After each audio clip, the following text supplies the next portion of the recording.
Taha Rasulillah. Salatullah salamullah ala Yasin Habibillah. Tawassalna Bismillah wa bil hadi Rasulillah wa kulli mujahidin lillah bi ahlil bari ya Allah. Bismillahirrahmanirrahim. Assalamualaikum warahmatullahi wabarakatuh. Waalaikumsalam warahmatullahi wabarakatuh. Jamaah. Oh, jamaah. Alhamdulillah. Allahumma sholli ala Sayyidina Muhammad wa ala ali Sayyidina Muhammad. Mohon izin Ustadz Maulana, apa kabarnya Ustadz? Alhamdulillahirrabbilalamin. Kan kita semangat. Semangat merah-merah dong. lagi. Iya, itu artinya berani, harus Berani, harus semangat. semangat. Masya Allah, mohon izin Ustadz Syam, apa kabarnya? Alhamdulillah sehat. Saski sehat. Alhamdulillah sehat. Bahagia nggak hari ini? Harus bahagia.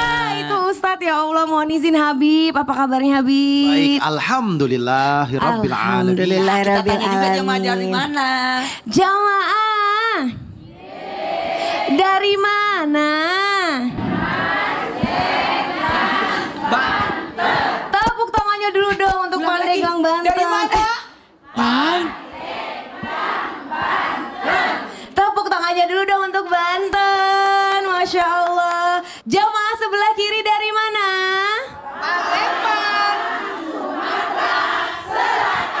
Tepuk tangannya untuk Wong Kito Galo, ini Palembang. Silahkan duduk Ibu. Silahkan Ustadz Habib untuk kembali ke tempat. Masya Allah. Jamaah. Berbicara tentang orang ketiga, biasa ada back sound nih, jeng jeng jeng jeng gitu kan. Bayangan kita seringkali tertuju pada sosok pelakor atau pebinor yang terang-terangan merebut pasangan orang. Nauzubillahi min zalik. Lantas, bagaimana cara mendeteksi dan membentengi rumah tangga dari ancaman orang ketiga yang jarang disadari? Jadi kadang-kadang tiba-tiba, padahal dia teman dekat aku, tapi dia yang membuat suamiku berkhianat. Nauzubillahi min zalik, jangan sampai. Nah, maka dari itu hari ini kita akan membahas, kita jaga pernikahan dini dari orang ketiga. Tepuk tangannya dulu dong jemaah.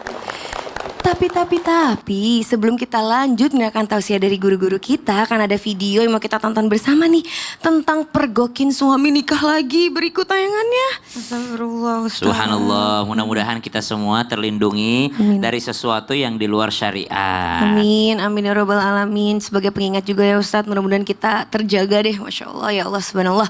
Nah Ustadz Saskia langsung mau tanya nih, apa benar terkadang pelakor atau pebinor itu bisa menyusup ke rumah tangga seseorang karena pasangannya itu sudah mulai hilang rasa protektifnya dan terlalu percaya pada pasangan. Tapi kan katanya salah satu modal utama menikah dalam Islam yaitu rasa percaya satu sama lain. Nah itu bagaimana Ustadz? Mohon izin tausiahnya Ustadz. Terima kasih Saski, tapi guru Ustadz Maulana Habib Utsman. Assalamualaikum warahmatullahi wabarakatuh. Waalaikumsalam warahmatullahi wabarakatuh. Alhamdulillahi rabbil alamin. Allahumma salli wa sallim wa barik ala sayyidina Muhammadin al-Fatih lima ughliqa wal khatim lima sabaqa nasiril haqqi bil haqqi wal hadi ila siratikal mustaqim wa ala alihi wa sahbihi haqqa qadrihi wa miqdarihi al-azim. Subhanaka la ilma lana illa ma 'allamtana innaka antal alimul hakim. Rabbi shrah li sadri wa yassir li amri wahlul 'uqdatam min lisani yafqahu qawli. Jamaah, apakah benar terkadang orang ketiga atau bahasanya dalam tanda kutip pelakor atau pebinor biasanya menyusup ke dalam rumah tangga seseorang karena pasangannya sudah mulai hilang rasa protektifnya ataupun rasa melindunginya? Tapi katanya nih salah satu modal utama pernikahan dalam Islam yaitu rasa percaya satu sama lain. Ibu-ibu, ibu percaya sama suami enggak? Saya mau tanya ibu ini dulu nih. Ibu percaya sama suami enggak? Percaya. Berapa persen? 100. Wah, 100%. Kalau 100% berarti suaminya sudah syubhul malaikah. Sudah menyerupai malaikat. Kita mesti punya perlindungan yang mana perlindungan tersebut sudah mirip-mirip dengan menyerupai malaikat. Mana itu menyerupai malaikat? Pada dasarnya perempuan itu suka dipandang dan pada dasarnya laki-laki itu suka memandang. Jadi fitrahnya memang mau ada yang lihat, tidak ada yang lihat, perempuan tuh berdandan. Kenapa? Minimal yang memandang dia dirinya sendiri, cermin. Subhanallah. Dan laki-laki pada dasarnya sukanya memandang. Jadi kalau ada laki-laki memproteksi dirinya dengan menundukkan pandangan, itu sudah syubhul malaika, sudah mirip-mirip dengan malaikat. Nah, makanya kalau dengan memproteksi diri dengan menundukkan pandangan sudah dilakukan, insya Allah ini salah satu penghalang dari hadirnya orang ketiga. Perempuan kalau sudah syubhul malaika, dia menjaga pandangan orang lain dari dirinya dengan cara apa? Menutup auratnya. Yang mana aurat? Aurat itu adalah sesuatu yang tidak boleh dilihat oleh orang lain. Segala yang tak boleh dilihat dari orang lain itu adalah aurat. Mana batasannya? Ibu-ibu tahu semuanya.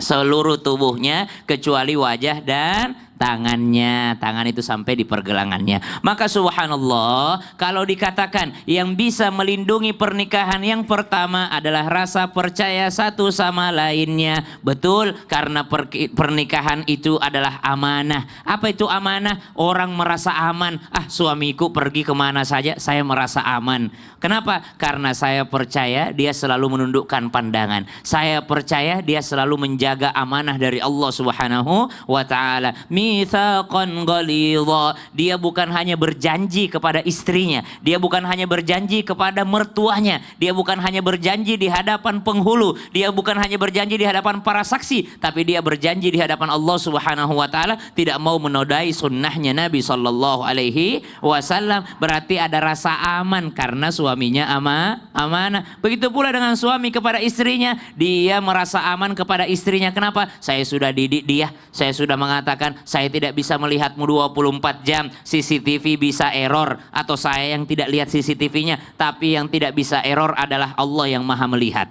Allah yang maha melihat, Allah yang maha mengetahui, itu yang mampu melindungi sehingga ada rasa percaya. Proteksinya seorang laki-laki adalah menundukkan pandangan, proteksinya seorang perempuan adalah dia hanya senang dipandang oleh mahramnya. Tapi kalau masih senang dipandang oleh yang lainnya, maka subhanallah berarti masih kurang proteksinya. Wallahu ta'ala a'lam. Masya Allah, terima kasih banyak Ustadz Syamil. Sama-sama, Tepuk tangannya Saski. jamaah.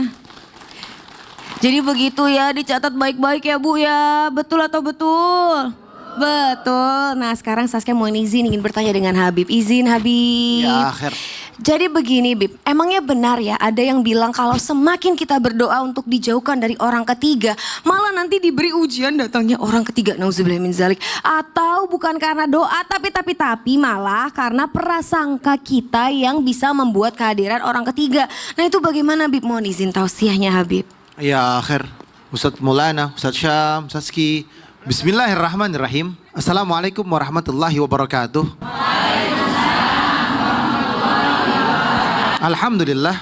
Alhamdulillahirabbil alamin wa bihi nasta'in ala umuri dunya waddin. Wassalatu wassalamu ala sayyidina wa habibina wa syafi'ina maulana Muhammadin wa ala alihi wa sahbihi ajmain, amma ba'du.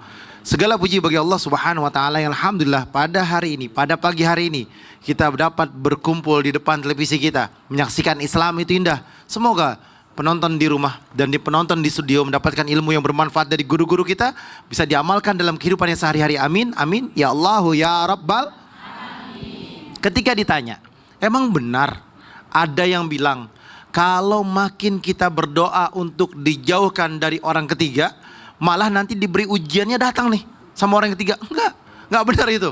Ingat, itu tidak benar. Karena ketika kita berdoa munajat kepada Allah, malah dikabulkan doa kita.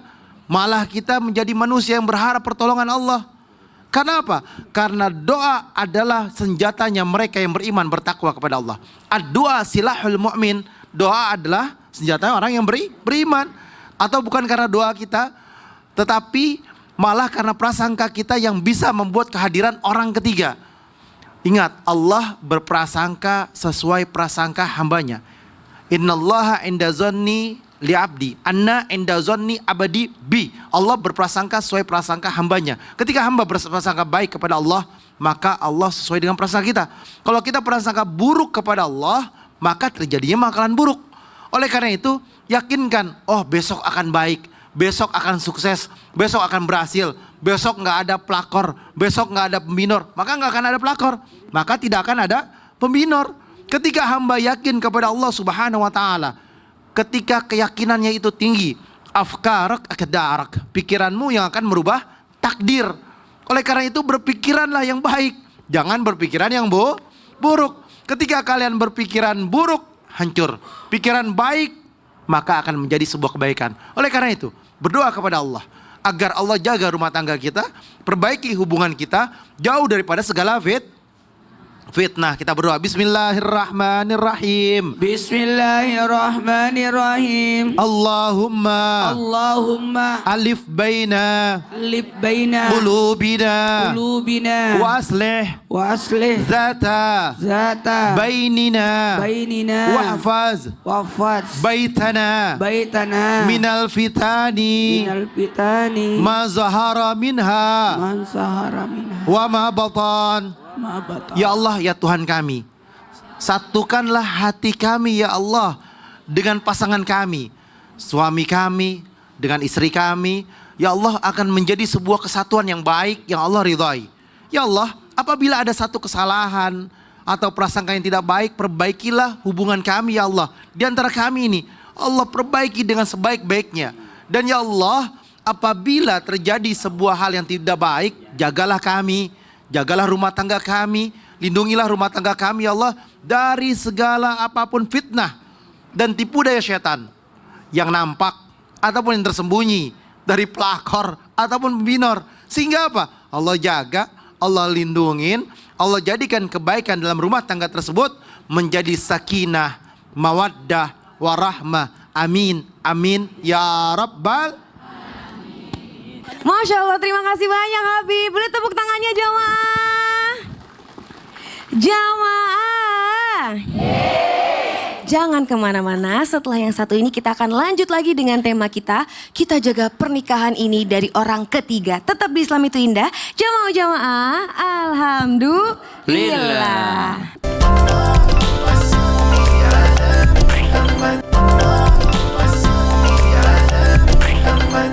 Jamaah. Yeah. Oh, jamaah. Alhamdulillah. Untuk jamaah yang baru bergabung, hari ini kita sedang membahas tema kita jaga pernikahan ini dari orang ketiga ya. Tepuk tangan dulu dong jamaah. Tapi, sebelum kita lanjut mendengarkan tausiah dari guru-guru kita, akan ada video yang mau kita tonton bersama tentang gagal pesta, istri sah datang labrak suami dan selingkuhannya. Berikut tayangannya. Jadi Saskia itu mau tanya sama Ustadz, apakah benar kadang orang ketiga dalam pernikahan itu hadir karena terpengaruh oleh media sosial saat ini? Jadi sekarang tuh semua harus standar media sosial, jadinya kan semakin ada celah untuk orang ketiga. Nah, mau izin tausiahnya Ustadz Maulana. Tepuk tangan buat Saski, luar biasa. Izin Habib dan Ustazah, Masya Allah, tabarakallah. Mohon maaf, kenapa orang ketiga itu muncul datang, mudah datang, sering datang, gangguin datang? Karena sebenarnya kita sendiri yang membuka celah. Celahnya apa? Sekarang ada namanya media sosial. Media sosial inilah yang membuka celah. Celahnya apanya? Lihat status-status, like status. Saya sebenarnya kan gaptek. Saya nggak tahu. Aku kasih apa itu? Like ya? Iya, sedekah. Aku sedekah like. Langsung saya diingetin, Ustadz tadi like ini loh. Memang kenapa? Hati-hati. Oh iya. Oh begitu ya. Aku biasanya kan gitu-gitu doang supaya orang bahagia kan. Maka sebanyak sudah di like anunya semuanya. Walhasil memang kita harus tahu adab-adab dalam bermedia sosial. Kadangkala kita menganggap ini benar, tapi menurut orang belum tentu benar. Makanya memang harus ada ilmunya. 1, 2, 3 ilmunya. Coba diulang. Ilmunya. Sekali lagi. Ilmunya. Nah, kenapa? Karena ternyata mungkin menurut kita benar, tapi menurut media sosial nggak benar. Ya, karena kan contoh saya Saski kan orang media sosial. Saya kan nggak tahu. Saya taunya di TV. Siap, izin Ustadz. Kalau Saski kan media sosialnya banyak. Apanya? Likes, komen gitu. Oh banyakan Ustadz lah, izin. Jamaah, Yeah. ada 5 media sosial bisa mengundang datangnya. Apalagi curhat-curhat itu tuh. Hati-hati bersama-sama curhat atau berkhalwat, berkumpul-kumpul, bercampur. Hati-hati. Atau apalagi berdua-duaan, ihtilaf, bercampur-campur. Ini kan aman ya. Nah, yang tidak aman itu sebelah sana. Kenapa? Kita tanya, Bapak duduk sama siapa? Aman. Tos dulu. Aman karena ternyata duduknya sama istri. Ini harus kita jaga nih. Kalau ada jamaah laki-laki datang, kita tanya dulu, Bapak duduk sama siapa? Gitu kan? Sama istri Ustadz, sama istri. Kadang-kadang jangan sampai kan tiba-tiba dia cuma datang tapi tidak bawa istri. Tapi istri orang duduk di sini. Itu. Apalagi mohon maaf tanpa menggurui, laki-laki nundukkan pandangan. Karena kenapa? Paling banyak dosa yang timbul dari laki-laki matanya. Kalau perempuan mulutnya. Ulangi. Kalau laki-laki apanya? Matanya. Kalau perempuan? Mulutnya. Makanya jaga itu mulut. Itu ibu hebat dia. Dia jaga mulutnya dan matanya. Masya Allah. Alhamdulillah. Jadi peluang dosa itu bagi laki-laki pada apanya? Matanya. Maka disuruhlah laki-laki itu tundukkan pandangan. Maka memang laki-laki harus banyak-banyak menundukkan pandangan. Dan perempuan harus banyak apa, Bu? Mulutnya. Pernah lihat ada wanita yang pakai cadar? Pernah lihat yang pakai cadar? Wah. Apa maknanya itu? Sudah menjaga mulutnya. Oh, Masya Allah. Tidak mau ngomongin orang. Jadi kalau ada orang pakai cadar, Bu, jangan ditemani gosip. Oh, jangan diajak ke gosip juga ya Ustadz ya. Karena orang yang pakai cadar itu sudah menandakan bahwa dia tidak mau ikut ngobrol. Oh ya Allah. Apalagi kalau orang pakai masker, Iya. jangan ditemenin. Lagi flu. Lagi sakit ya Allah. Terima kasih banyak Ustadz. Boleh tepuk tangannya untuk Ustadz Maulana. Masya Allah. Jamaah. Sekarang Saskia mau kasih kesempatan untuk jamaah yang ada di studio untuk bertanya. Karena kita masuk ke segmen Tanya Dong Ustadz. Kami semua tanya dong Ustadz. Yang mau tanya angkat tangannya jamaah, izin ibu bapak. Silahkan ibu ikut Saskia ke tengah, mohon izin. Oh Masya Allah, mohon izin Habib ingin bertanya. Silahkan ibu. Assalamualaikum warahmatullahi wabarakatuh. Waalaikumsalam warahmatullahi wabarakatuh. Perkenalkan, nama saya Siti Aminah, utusan dari WSI atau Wanita Serikat Islam Sumatera Selatan. Masya Allah. Tepuk tangannya dulu dong, Masya Allah, tabarakallah. Silahkan ibu. Sekarang saya mohon bertanya kepada Ustaz Habib. Oh Masya Allah, izin Habib. Tanya apa Bu? Pertanyaannya, apakah benar untuk menjaga pernikahan dari orang ketiga tuh pasangan nggak boleh silent atau transmit? Apa artinya? Nggak boleh silent treatment gitu Silent maksudnya ya Bu? treatment. Ya, silent treatment. Oh, bahasa anak Gen Z Ya. zaman sekarang itu Bu. Apa artinya dalam Islam semua harus diceritakan atau batasan juga yang harus kita kita ceritakan kepada pasangan. Nah, cak mana ya Bu? Cuman, wah langsung apakah nanti dijawab? Mentang-mentang Kartika Putri dari Istri saya Palembang. orang Palembang. Iya, Bung Kito Gamo ini. Masya Allah, terima kasih kasih Ibu banyak, atas Ibu. Terima pertanyaannya. Kepada Ustadz Habib. Wassalamualaikum warahmatullahi wabarakatuh. Waalaikumsalam warahmatullahi wabarakatuh. Terima kasih Ibu cantik. Mohon izin Habib, izin. Akhir Ustaz Maulana, Ustaz Sam, Ustaz Ki. Bismillahirrahmanirrahim. Allahumma salli ala sayyidina Muhammad wa ala ali sayyidina Muhammad. Apa benar untuk menjaga sebuah pernikahan dari orang ketiga itu pasangan nggak boleh silent treatment? Tahu silent treatment nggak? Hah? Tahu. Didiemin. Cuekin. Dicuekin.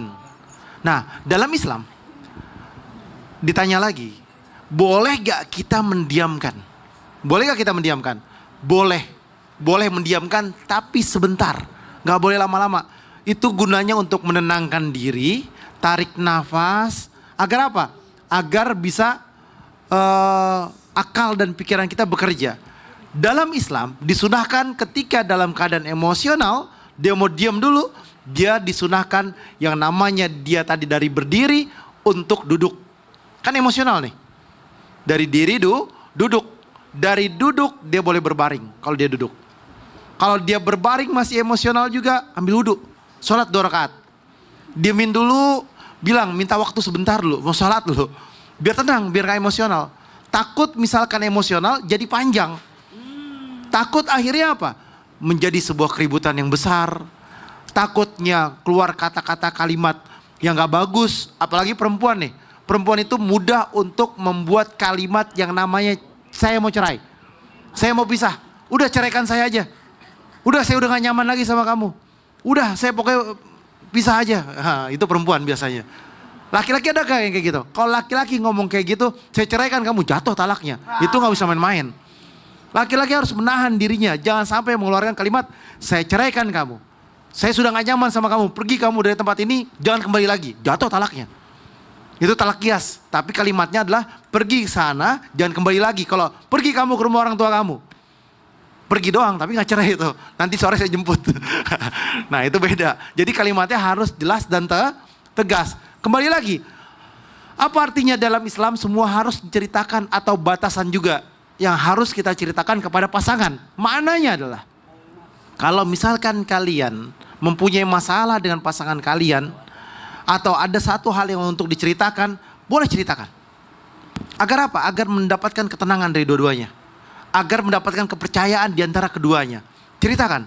Kalau engkau menganggap suamimu adalah pasanganmu dan dia adalah orang yang saleh, orang yang baik, orang yang bijak, orang yang taat kepada Allah, ceritakan boleh. Tapi kalau dia orang yang gak adil, dia orang yang sensitif dan bisa membahayakan kamu, jangan ceritakan. Jangan ceritakan, diam dulu. Diam dulu, takut akhirnya dia marah dan dia melakukan hal yang tidak baik. Kalau itu kejadian zaman dulu. Tapi kalau kejadian zaman sekarang yang terjadi pada diri kamu, benar ataupun salah, kamu wajib untuk cerita. Benar ataupun salah. Ketika seorang tersebut menceritakan kejadian di rumahnya, ceritakan apa adanya. Mau itu baik, mau buruk, mau kejadian apapun di rumah tentang anaknya, tentang rumah tangganya, tentang kehidupannya, pekerjaan di rumahnya, mbaknya dan lain sebagainya, ceritakan semuanya. Jangan ditutupin. Dan ketika engkau memberikan uang kepada orang tuamu atau memberikan uang kepada saudaramu, ceritakan. Gak jadi masalah, ceritakan. Dan suami harus mempergaulinya dengan cara yang baik. Wa ashiruhunna bil ma'ruf. Dan juga apa? Khiyarikum linisaihim. Berbuat baik terhadap istrinya. Sayangi, hormati, dengarkan dia ngomong. Biasanya perempuan itu nggak disuruh. Dia jago untuk bicara. Dan dia sangat banyak kosakatanya. Laki-laki kosakatanya mungkin 10%, perempuan 100%. Jadi kita ngomong satu laki-laki, perempuan dia 9. Jadi itu kayaknya nggak berlaku di wanita. Jadi apapun semua diceritain, mau benar mau salah. Bahkan lebihnya banyak. Itu perempuan biasanya, tapi bukan istri saya, bukan. Intinya prinsipnya cuma satu. Sayangi, hormati, muliakan ketika engkau menjadi seorang suami. Sehingga apa? Sehingga menjadi keberkahan di dalam rumah tanggamu dan mendapatkan ketenangan, cinta, dan kasih sayang. Amin ya rabbal alamin. Amin ya rabbal alamin. Terima kasih banyak Habib. Sekali lagi tepuk tangannya dong Bu. Masya Allah, jamaah. Yeay. Kasih lagi dia satu kesempatan ya. Yang mau tanya angkat tangannya, Bu. Angkat tangan yang mau nanya. Nah, kayaknya ibu ini ya izin ya jamaah, izin ibu. Nah, mohon izin Ustadz Syam ingin bertanya. Silahkan Ibu. Silakan. Masya Allah. Assalamualaikum warahmatullahi wabarakatuh. Waalaikumsalam warahmatullahi wabarakatuh. Perkenalkan Ustadz, saya Ibu Hawa dari Wanita Syarikat Islam Kota Palembang dari Kecamatan Gandus. Tepuk tangannya dulu dong jamaah. Keren. Mau tanya apa Ibu cantik? Assalamualaikum Ustadz Sam. Waalaikumsalam Ibu. Saya ingin tanya, kalau sebagai istri sudah menjaga pernikahan sebaik mungkin, terus suami pernah selingkuh Ya. dan sudah dimaafkan, akan tetapi diulangi lagi. Nah loh. Terus gimana Terus tuh Bu? ada batasan dalam memberi maaf pasangan yang selingkuh itu Ustadz. Bagaimana Ustadz ceritanya? Wah. Mohon Saya izin. kan yang diceritakan Bu nih. Kenapa saya yang harus cerita ini? Maksudnya ibu tuh deg-degan, ibu udah habis cerita gitu ya Bu ya. Biar Ustadz yang menjawab. Tepuk tangan buat ibu. Masya Allah. Nah, ibu ini to the point. Iya. Kalau Iya. ada laki-laki suka selingkuh, Nah. dia sudah maafkan. Dimaafkan. Diulangi lagi. Diulangi lagi. Memang ada batasannya sampai kapan kita maafkan. Nah Betul tidak, Bu? itu Iya, dia. Nah. Cuman ngeri-ngeri sedap karena lagi viral masalahnya Ustadz. Nah, gimana tuh ceritanya Bu? Ceritanya. Nah, kita langsung dengar aja tausiah dari Ustadz Syam Ibu. Siap. Terima kasih banyak Ibu cantik. Silakan kembali ke Terima kasih, tempat. Bu. Mohon izin Ustadz Syam. Terima kasih Saski. Sampai guru Ustaz Maulana Habib Utsman, para alim ulama yang dimuliakan Allah Subhanahu wa taala. Jamaah, Yeay. memang memaafkan dan minta maaf itu adalah salah satu kebiasaan yang harus dimiliki oleh seorang manusia. Apalagi manusia biasa. Kenapa mesti minta maaf dan memaafkan? Karena kita bukan nabi yang maksum, yang terbebas dari kesalahan. Kita adalah seorang manusia biasa. Apalagi tingkat waliullah saja itu belum bebas daripada kesalahan. Apalagi tingkat manusia awam, subhanallah. Sehingga memaafkan dan minta maaf mesti ada dalam diri manusia. Ibu, kalau sholat kita tidak khusyuk semuanya, manusiawi. Kalau puasa kita tidak sempurna, ada nahan lapar, nahan haus, tapi tidak tahan untuk ngomongin orang, manusiawi. Ada orang zakatnya belum sempurna, manusiawi. Ada orang belum bisa berangkat haji, manusiawi. Tapi ada satu yang harus sempurna. Apa itu? Istighfar kita. Taubat kita, minta maaf kita, memaafkan kita. Kenapa? Karena kita tidak terbebas dari kesalahan. Jangan sholatnya udah ndak khusyuk, ndak mau minta maaf pula kalau punya salah. Jangan sholatnya udah ndak khusyuk, ndak mau memaafkan orang pula. Nah sekarang kasusnya dalam rumah tangga. Sudah dia maafkan suaminya, tapi diulangi lagi. Sudah dia maafkan suaminya, dia ulangi lagi. Ibu bertanya tadi tentang ceritanya gimana? Bagaimana itu? Apakah ada batasannya kita maafkan suami yang seperti itu? Jawabannya ada. Apa batasannya? Yang pertama, seandainya setelah dimaafkan ternyata yang terjadi kezaliman terus, tidak ada lagi ketenangan di dalamnya, maka boleh mengambil jalan darurat. Tapi tidak mesti jalan darurat itu dilalui kalau masih bisa baik-baik saja. Kalau misalnya tidak mau disentuh tapi cuma 2 hari, hari ketiganya sudah mulai luluh, itu kita doakan mudah-mudahan langgeng daripada rumah tangganya. Kemudian yang kedua, ada batasannya? Ada. Kalau suami ternyata pulang bawa penyakit menular. Oh subhanallah, kita tidak boleh menutup mata, ternyata yang seperti itu memang ada. Subhanallah, kita doakan yang sedang punya penyakit, Allah sembuhkan. Baik penyakit fisik ataupun penyakit hatinya. Karena penyakit menularnya itu penyakit fisik, tapi yang mesti disembuhkan adalah penyakit hatinya. Apa itu? Yakni berkhianat terhadap istrinya atau berkhianat kepada suaminya. Jadi ada batasan, minta daripada saya terima, saya tertular daripada penyakitnya. Subhanallah. Kemudian apalagi batasan memberi maaf kepada pasangan? Batasannya adalah ketika sudah menzalimi menzalimi diri tadi seperti penyakit, atau bisa membawa daripada KDRT, ya, kata istrinya saya maafkan engkau, tapi dia tiba-tiba merencanakan sesuatu yang dia mau masukin ke dalam kopinya. Aduh ya Allah, nauzubillah min zalik. Jeng jeng jeng jeng. Ada back soundnya Jeng. gitu loh Ustaz. Nauzubillah. Terima kasih banyak Sama-sama, Ustaz Syamrul. Saski. Tepuk tangannya jamaah. Jamaah. Jangan kemana-mana, setelah yang satu ini kita masih dengan tema kita. Kita jaga pernikahan ini dari orang ketiga ya. Tetap di Islam itu indah. Jamaah. Alhamdulillah.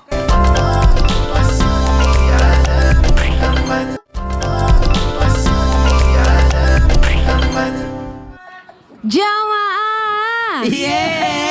Oh jamaah. Alhamdulillah. Untuk jamaah yang baru bergabung, hari ini kita sedang membahas tema kita jaga pernikahan ini dari orang ketiga ya. Tapi jamaah, sebelum kita lanjut mendengarkan tausiah dari guru-guru kita, akan ada video yang mau kita tonton bersama tentang istri sah labrak pacar suami yang lebih muda. Berikut tayangannya. Jadi korban kalau Astagfirullah. begini. Makanya betul-betul kita harus selektif. Makanya terima kasih banyak. Kita ini berada di negara hukum, ada undang-undang pernikahan, ada KUA, ada, jadi itu bagus banget. Iya ya Kita Allah. terjaga banget. Iya. Makanya kita harus nikah yang ada yang sah lah nikahnya secara sah. agama dan secara negara. Nah, Masya Allah Ustadz Saskia mau tanya nih, jika seorang istri atau suami ketahuan ternyata ada hubungan dengan orang ketiga, apa dalam Islam boleh kita bertindak tegas dan bahkan sampai melabrak orang ketiga tersebut itu Ustadz? Izin ya Ustadz. Kadang kalau nggak dilabrak malah tambah nggak tahu malu, katanya begitu Ustadz. Mohon izin tausiahnya Ustadz. Buat semuanya, dengarkan baik-baik. Nah, gimana kalau ada seorang istri atau suami ketahuan ternyata ada hubungan dengan orang ketiga. Nah, apa dalam Islam boleh kita bertindak tegas dan bahkan sampai melabrak orang ketiga itu? Mau tahu nggak? Mak, kalau ketahuan ada yang seperti itu, mak langsung labrak atau gimana? Marah. Tepuk tangan dulu dong. Ingat ya, yang harus kita lakukan, tenang dulu. Tenang. Buat orang-orang yang dalam hal ini menurut, maaf ya, saya ulangi dulu, menurut dirinya bahwa dia ada, maaf, pasangannya ada selingkuhan dan sebagainya. Yang pertama harus kita lakukan adalah tenang dulu. Jangan sampai reaksi kita yang menyebabkan kita malah tersudut. Harusnya kita korban jadinya pelaku. Betul? Tenang aja dulu. Ingat ya, reaksi kadangkala reaksi kita lah yang menyebabkan kita sendiri jadi rugi. Tenang dulu. Makanya ada namanya menuduh dan curiga. Apa bedanya menuduh dan curiga? Menuduh dan curiga sangat berbeda. Kalau menuduh udah keluar dari mulut. Kalau curiga cuma dalam hati. Sasam bantuin, aku ngomong dalam hati. Kayaknya emang dia selingkuh deh. Akhir-akhir ini emang kulihat kalau pakai HP selalu sembunyi di belakang tuh. Wah, lagi syuting aja main HP di belakang tuh. Kayaknya dia lagi selingkuh tuh. Nah, gitu. Itu cuma dalam hati. Nah, itu namanya curiga. Tapi kalau menuduh sudah keluar dari mulut. Rambut siapa ini abang, bikin tak enak. Gitu kan? Padahal rambutnya neneknya. Jadi yang pertama tenang dulu. Kemudian tabayun. Klarifikasi. Kemudian introspeksi diri. Kenapa suamiku berpindah kepada wanita lain? Karena ibu tiap hari pakai daster, nggak pernah dandan. Ibu, bu, perbaiki diri, rawat diri. Kalau memang kita dikalah dalam al dunia, kalahkan dia lewat akhirat. Itu. Dan kalau mau bagus, siap menerima nasihat, siap menerima masukan, dan libatkan orang ketiga untuk mengingatkan pasangan. Ada namanya detektif. ada namanya teman, ada namanya relasi, ada namanya sahabat, ada namanya guru, ada namanya psikiater apa? Psikiater, ada namanya psikolog, psikiater, dokter. Kenapa kita tidak tanya sama mereka? Kenapa tidak tanya sama guru? Kenapa tidak tanya sama orang yang berpengalaman? Ya, sekarang sudah banyak ilmu-ilmu seperti ini. Ada neuroscience, neuroscience, ilmu otak. Oh, mungkin kita harus banyak belajar, banyak informasi dan sebagainya. Oh iya itu. Ada lagi namanya sekarang sosial media, ada sekarang namanya media dan TV dan sebagainya. Ayo, mungkin kita kurang jauh jalannya, kurang jauh mainnya, kurang healing dan sebagainya. Ayo semuanya 1, 2, 3. Tenang, tenang, klarifikasi, introspeksi. 1, 2, 3. Tenang, klarifikasi, introspeksi. Kasih. Terima kasih banyak Ustadz. Tepuk tangannya dulu dong jamaah. Jamaah. Yeah. Sekarang kita masuk ke segmen Tanya Dong Ustadz. Kami semua tanya dong Ustadz. Yang mau tanya angkat tangannya jamaah. Wah, mohon izin. Bapak dulu kali ya. Boleh ya Pak Ustadz? Bapak boleh nanya. nggak Ustadz yang ngasih Ustadz izin? Nah. Akhirnya Bapak nanya. Oh ya Allah, tapi Ustadz mohon maaf. Kayaknya Bapak maunya nanya sama Habib bukan Oh, sama gitu, Ustadz. baiklah. Izin Habib, izin Ustadz. Silakan Silakan, Bapak. Assalamualaikum warahmatullahi wabarakatuh. Waalaikumsalam warahmatullahi wabarakatuh. Perkenalkan, nama saya Suherman dari Majelis Sirojul Falah, Pandeglang. Assalamualaikum Habib. Waalaikumsalam. Waalaikumsalam. Kalau misal ada suami atau istri sudah ketahuan punya orang ketiga, terus pas ketahuan malah bilang saya pilih dia karena nafkah kurang atau karena alasan biar ngasih keturunan. Nah, gimana Habib yang harus dilakukan? Terima kasih. Terima Masya Allah, terima kasih Bapak pertanyaannya. Mohon izin silakan kembali ke tempat. Mohon izin tausiahnya Ustaz Maulana, Bib. Ustaz Syam, Ustaz Ki. Bismillahirrahmanirrahim. Allahumma salli ala sayyidina Muhammad wa ala ali sayyidina Muhammad. Kalau misalkan suami istri ini sudah ketahuan dia memiliki orang yang ketiga. Nah, kalau orang yang ketiganya ini belum menikah, belum dinikahkan, haram hukumnya. Berarti dia zina. Wala taqrabu zina innahu kana fahishatan wa sa'a sabila. Janganlah kalian mendekati, wala taqrabu. Dekat aja nggak boleh. Bukan kalian menjadi manusia yang tidak tahu diri. Karena apa? Kalau Allah sudah mengatakan di dalam Al-Quran, janganlah kalian dekati, maka nggak boleh mendekati. Mendekati berarti berbahaya. Mendekati berarti celaka. Mendekati berarti kehancuran. Karena ketika mendekati zina, maka kalian akan terjerumus atau terjeblos di dalam kemaksiatan yang nyata. Oleh karena itu, bertaubat, minta ampunan kepada Allah, kembali kepada Allah, dekatkan diri kepada Allah Subhanahu wa taala. Nah, kalau misalkan seandainya sudah menikah, misalkan seandainya sudah menikah, ketika sudah menikah, tanya dulu, kenapa engkau nikah lagi? Ada apa? Apa yang terjadi? Minta penjelasannya. Terus, misalkan masalah ekonomi, ternyata dia duitnya ada, tapi nggak mau ngasih uang, nggak mau ngasih uang. Kafa bil mar'i itsman an yudayya man yakut. Berdosalah dia ketika dia tidak mau memberikan tanggungan kepada yang ditanggungnya. Jelas itu berdosa bagi dia. Tentunya kita ini selalu berharap kepada Allah Subhanahu wa taala yang terbaik, yang berkah, yang nikmat. Sehingga apa? Sehingga ketika terjadi seperti itu, maka yang baik adalah minta dipertengahkan sama keluarganya.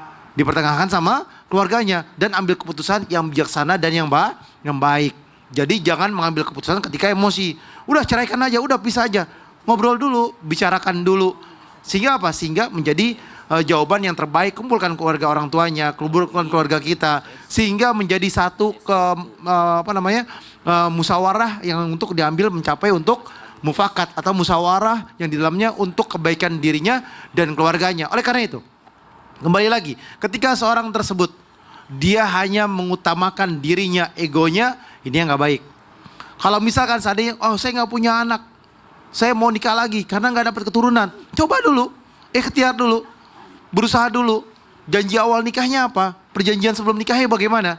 Nah, ketika dia mengerti dan memahami, dia berobat, dia sudah berusaha setahun, 2 tahun, dia masih berusaha lagi, niat untuk coba lagi, berusaha untuk mencoba, berusaha. Janganlah kalian mengambil keputusan ketika kalian dalam keadaan emosional atau kalian di dalam melakukan hal-hal yang membuat kalian kecewa. Jangan melakukan itu. Maka bagi kita adalah untuk menjawabnya dengan bijak, sholat, ibadah, dekatkan diri kepada Allah, dan istikharah, itu adalah jawaban yang terbaik. Masya Allah, terima kasih banyak Habib. Boleh tepuk tangannya jamaah. Jamaah. Kita kasih satu kesempatan lagi untuk jamaah yang ada di studio untuk bertanya. Yang mau tanya angkat tangannya Bu. Ih kayaknya ibu ya. Ibu mau nanya nggak Bu? Bismillahirrahmanirrahim. Assalamualaikum warahmatullahi wabarakatuh. Waalaikumsalam warahmatullahi wabarakatuh. Perkenalkan, nama saya Siti Mardiah dari Majelis Taklim Sirojul Falah, Kecamatan Pandeglang, Kabupaten Pandeglang, Provinsi Banten. Tepuk tangannya dulu dong jamaah. Keren, silahkan Ibu. Assalamualaikum Ustaz Sam. Waalaikumsalam warahmatullahi wabarakatuh. Ibu Mardiyah. Saya ingin bertanya ya, adakah doa yang bisa membuat hati pasangan kita itu tidak kepincut oleh orang ketiga? Dan adakah doa agar orang ketiga itu supaya bertaubat dan sadar diri? Oh, nah ada nggak Ustaz? Ya, itu pasti bakalan dikutip nih sama jamaah dan netizen. Iya, betul, karena banyak yang ya. mau berdoa ini ya Bu ya? Ya, Nah. mohon penjelasannya dan solusinya. Sekian dari saya. Assalamualaikum warahmatullahi wabarakatuh. Waalaikumsalam warahmatullahi wabarakatuh. Terima kasih banyak Ibu pertanyaannya. Silakan kembali izin tausiahnya Ustaz. Terima kasih Ibu, terima kasih atas kitab guru kami Ustaz Maulana Habib Utsman, para alim ulama, para jamaah yang dimuliakan Allah Subhanahu wa taala. Ibu, ada yang berangkat dari Palembang, ada yang berangkat dari Pandeglang. Subhanallah, keluar rumah baca doa bismillahi tawakkaltu 'ala Allah, la haula wala quwata illa billah. Kan Ibu mau ninggalin suami tuh. Nah, pas mau ninggalin orang yang ditinggalkan ini, kita titip orang itu kepada Allah. Nah, doanya sama-sama astaudi'u. Astaudi'ullah. Astaudi'ullah Dinaka. Wa amanataka. Wa amanataka. Wa khawatima. Wa khawatima Amalik. amalik. Artinya ya, saya menitipkan agamamu, amanah, dan juga akhir daripada amalmu kepada Allah Subhanahu wa taala. Itu kita baca kalau mau keluar rumah. Mau berangkat kemana-mana, suami mau ninggalin istrinya, bacakan itu. Astaudi'ullah dinaka wa amanataka wa khawatim amalik. Baru pergi, kenapa? Artinya ya Allah, saya titip ini biar dia nggak kepincut orang lain. Saya titip orang ini ya Allah biar hatinya selalu terjaga. Saya titip ini anakku ya Allah biar dia tidak terlibat sesuatu yang tidak baik di luar rumah. Saya titip anakku, saya titip rumahku, saya titip ini. Ini biasanya kita baca. Biasanya dibimbing tuh kalau orang mau berangkat umroh, baca doa ini. Padahal ini doa sehari-hari, bukan hanya mau perjalanan jauh saja, tapi perjalanan dekat pun kita harus menitipkan segalanya kepada Allah Subhanahu wa taala. Ya Allah, saya titipkan semuanya, saya titipkan anakku, saya titipkan istriku, saya titipkan suamiku, saya titipkan keluargaku kepadamu ya Allah. Apanya yang dititipkan? Agamanya. Karena kalau agama rusak semua. Kenapa ada orang berani daripada dengan orang ketiga? Kenapa ada orang berani merasa tidak dilihat sesama pasangannya lalu dia berkhianat? Karena agamanya yang rusak. Dia merasa tidak dilihat sama pasangannya. Padahal Allah maha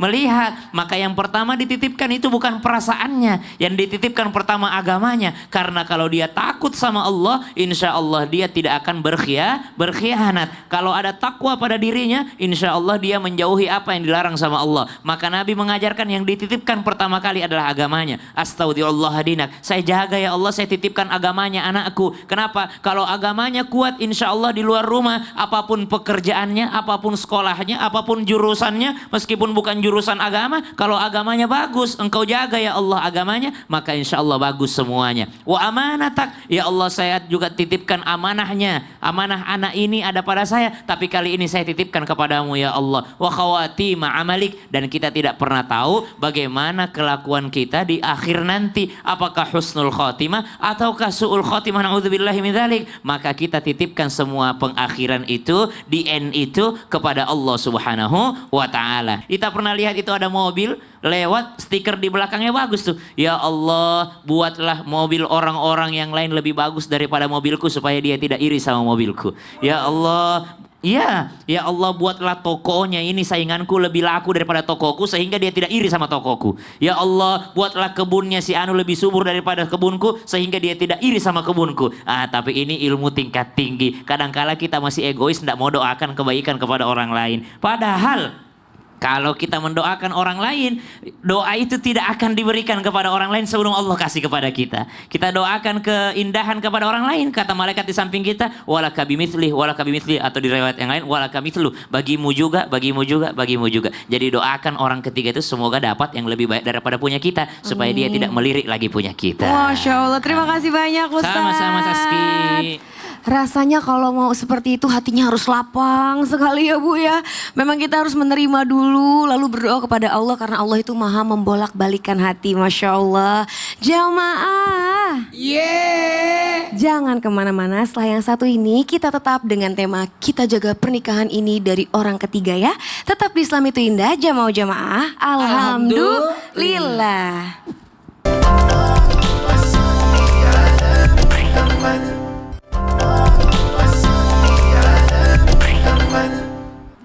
Jamaah.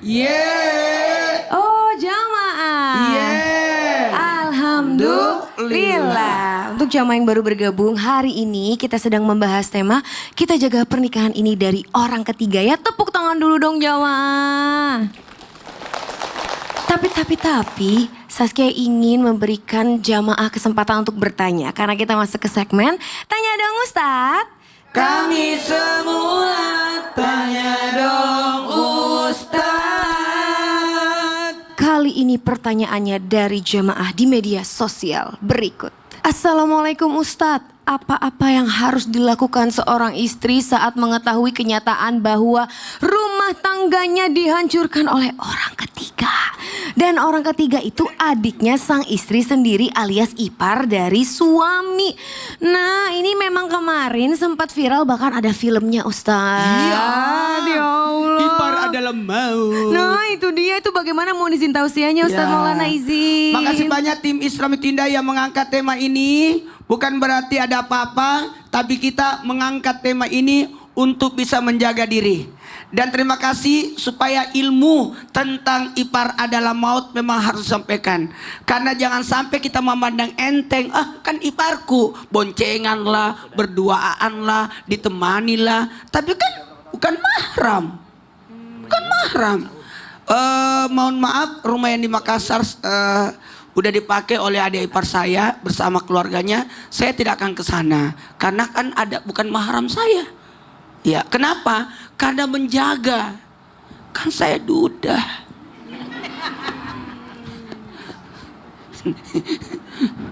Duda 7 tahun. Masya Allah. 7 tahun 6 bulan Ibu. Ya Allah, kuat-kuat ya Ustaz. Sabar. Nah, gimana menghadapi seperti ini? Lakukan 4 hal. Ternyata orang ketiga itu adalah keluarga dalam kita. Menggunting dalam lipatan. Bu? Yang pertama adalah kendalikan diri. Tahan diri. Kenapa? Karena rusak silaturahmi, rusak kekeluargaan. Betul tidak? Mungkin dia berlaku seperti itu, kita nggak usah lah. Jadi tahan diri. Kemudian introspeksi diri. Mungkin selama ini saya yang membuka peluang. Dan yang paling penting, ayo maaf langsung apa? Yang namanya tutup aib. Karena itu adalah aib keluarga. Kalau kita omongin, yang malu bukan saja dia, tapi malunya pada diri kita. Bahkan mungkin keluarga besar kita ikut malu. Maka yang paling bagus adalah diam, tahan, sabar, kendalikan diri. Maka ayo lakukan sesuai apa? Mau tahu? Sesuai jalur hukum. Hukum apa? Hukum syariat. Tidak usah dipengadilankan. Hukum syariat aja. Syariatnya apa? Pilih dia atau saya. Pilih dia atau saya. Kalau memang kau mau pilih dia, silahkan. Kalau saya, mundur. Atau pilih saya, dia mundur. Karena ini bahaya. Karena kenapa? Tapi ingat, jangan sampai diombar-ambir sampai orang apalagi tahu aib keluarga kita. Makanya banyak-banyak ibadah, banyak-banyak berdoa. Yang paling aman, rajin-rajin pergi ke majelis taklim. Majelis taklim apa Ibu? Ya itulah. Ya akhir Ustaz Maulana, Ustaz Syam, Ustaz Gi. Bismillahirrahmanirrahim. Allahumma salli ala sayyidina Muhammad wa ala ali sayyidina Muhammad. Ingat, amalan-amalan apa yang harus diperbanyak suami dan istri untuk menjaga keutuhan rumah tangga. Dari apa? Dari gangguan orang ketiga. Misalnya suami istri harus banyak sedekah. Itu betul. Sedekah, sodakoh tadfaul bala. Sodakoh mencegah bala, wabah dan musibah. Sodakoh bisa memperpanjang umur. Sodakoh bisa mendatangkan kebaikan. Sodakoh dilipat gandakan rezekinya. Nggak ada sejarahnya orang ahli sodakoh miskin. Dan jangan tunggu kaya dulu baru sodakoh. Orang miskin sodakoh jauh lebih banyak persentasinya daripada orang kaya. Orang yang duitnya miliaran dia sodakoh 100 ribu kecil. Kita yang nggak punya duit misalkan sodakohnya 20 ribu padahal duitnya 100 ribu, berarti 20% udah dikeluarin. Itu udah besar banget. Oleh karena itu, amalan apa yang harus kita lakukan? Sholat, bangun malam, qiyamul lail, hadir majelis taklim, doa angkat tangan, munajat kepada Allah, sujud terakhir, doa kepada Allah agar Allah jaga dan lindungi rumah tangga. Doanya apa? Kita baca bareng-bareng. Bismillahirrahmanirrahim. Rabbana hablana min azwajina wa dhurriyyatina qurrata a'yun waj'alna lil muttaqina imama. Ya Allah, ya Tuhan kami, anugerahkanlah kepada kami pasangan dan keturunan kami sebagai penyejuk hati ya Allah, dan jadikanlah kami pemimpin bagi orang-orang yang bertakwa. Dan doa lagi kepada Allah dengan keyakinannya, berharap ya Allah jadikanlah pasangan kami pasangan yang saleh, saleha, yang bertakwa kepadamu, yang Allah jaga dia pandangannya, perbuatannya, rizkinya yang halal, yang berkah, sehingga rumah tangganya menjadi kebaikan untuk kami, untuk istri kami, untuk suami kami, untuk anak-anak kami, untuk orang tuanya, dan jadi kebaikan keberkahan untuk lingkungannya, dan juga kebaikan keberkahan untuk nusa dan bangsanya. Dan selalu berharap juga kepada Allah, ya Allah jadikanlah kenikmatan, ketenangan dalam rumah tangga kami. Yang paling bahagia di muka bumi ini adalah mereka yang tenang. Tenang itu penghuni surga. Orang di surga itu tenang, Bu. Tapi kalau kita di dunia sudah tenang, berarti rumah tangga kita adalah rumah tangga yang di dalamnya surga.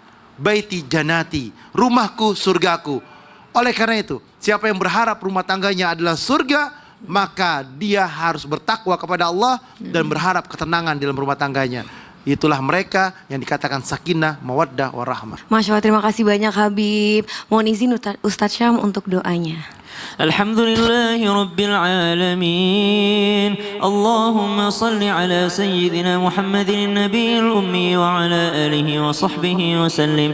Rabbana hab lana min azwajina wa dhurriyyatina qurrata a'yun waj'alna lil muttaqina imama. Ya Allah, jagalah kami, jagalah keluarga kami ya Allah. Jagalah diri kami dan pasangan kami ya Allah. Jagalah harta kami dan juga jagalah anak-anak kami ya Allah. Jadikanlah kami keluarga di dunia dan jadikan kami kembali keluarga di Jannatul Firdaus, berjumpa dengan Sayyidina سيدنا محمد صلى الله عليه وسلم والحمد لله رب العالمين. Amin ya rabbal alamin. Terima kasih banyak Ustadz Syam, Habib, Ustadz Maulana, jamaah Islami Tunda dimanapun berada. Saya Saskia Putri, mohon izin pamit undur diri. Mohon maaf apabila ada salah kata maupun perbuatan. Wassalamualaikum warahmatullahi wabarakatuh.